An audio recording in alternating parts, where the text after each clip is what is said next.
ඉඟුරු වගාවක් කරද්දි හොඳට මතක තියාගන්න. දැන් මේ පඳුර බලන්නකො. වලට බලපුවම කියන්න පුළුවන්. මෙන්න මේ අල කෑලි සාමාන්‍යයෙන් තවත් මෙන්න මේ අල කෑලි. මෙන්න මේ කෑලි මේ කෑලි මෙන්න මේ කෑලි මේ තවත් මේ අල ලොකුවට මෙන්න මේ අල වගේ විශාලට හැදෙනවා. හැබැයි මෙන්න මේ අල කෑලි හැදිලා නැති හේතුව පස් වලට වැහිලා නැහැ.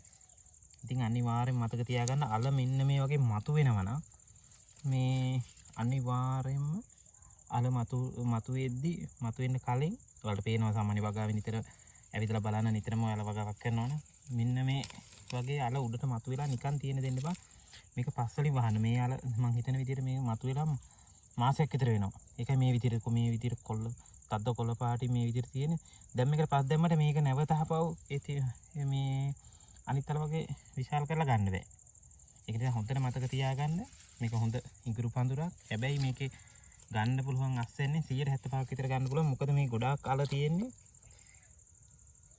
එළියේ. ඉතින් එතකොට අලවල ප්‍රමාණය කුඩා වෙනවා. ඒ වගේම මේ අල වර්ධනය වෙන්නේ නැහැ.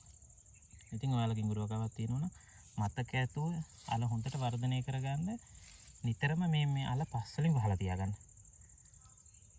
නිකරුණේ ඕපන් වෙන්න තියන්න එපා. ඒකෙන් අස්සෙන්න අඩු වෙනවා.